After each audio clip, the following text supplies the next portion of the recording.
An unexplainable feeling. Well, I had those a lot. Just to let you know, back when I was 27, I was diagnosed with dissociative identity disorder. I spent the next few years working on it, processing it, and I had a ton of feelings that I had no idea where they came from. And we talked about in an earlier video that I did about body memories, that my body would remember things that I had no clue of. That is part of the dissociation. I had a split, fractured mind, and there were different parts who held the memories for why I felt that pain. They held the memories of what happened to me, and they held some of the body memories. And I've been sharing a few of the individual parts that I had, and I was going to come on today and share two more. The first one I had, her name was Sweetpea. She was very little. She was very much in pain. And I knew she was around all the time because she would write. She would print in microscopic, tiny little writing. Like you almost need a magnifying glass to read what she wrote. And all the time it was just help, help, help me. And that was the only way she could express her pain. And she's a doll to me now.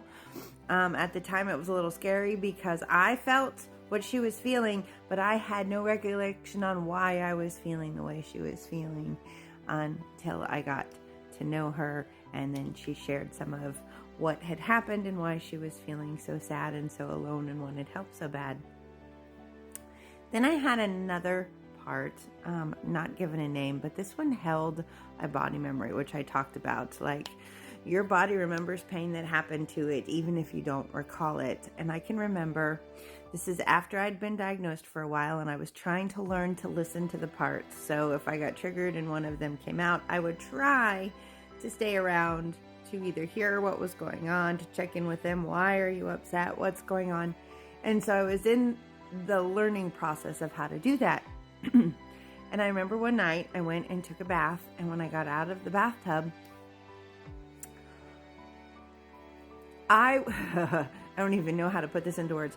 I was feeling not okay at all. And what scared me, because I was present, is on my wrists, both of them, and on both of my ankles, I had rope indentations, like my hands and feet had been tied up. And I mean, I was fine before I took my bath, and afterwards, I was triggered. Something was triggered.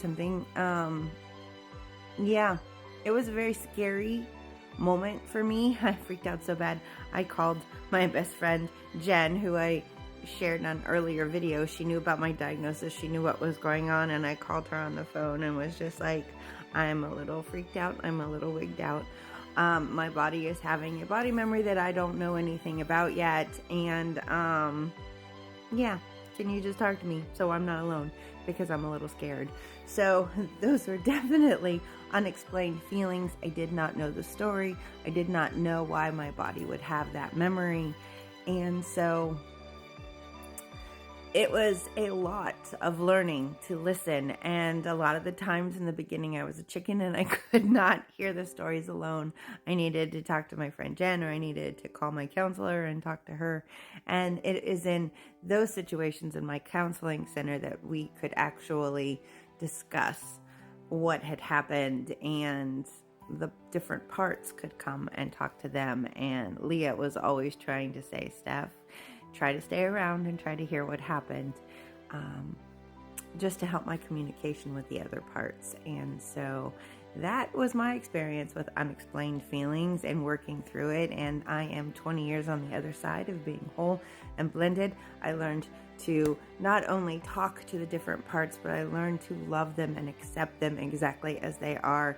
And it was in that acceptance of them that I learned to accept myself. And so thanks for listening to my story. There's so much more to tell.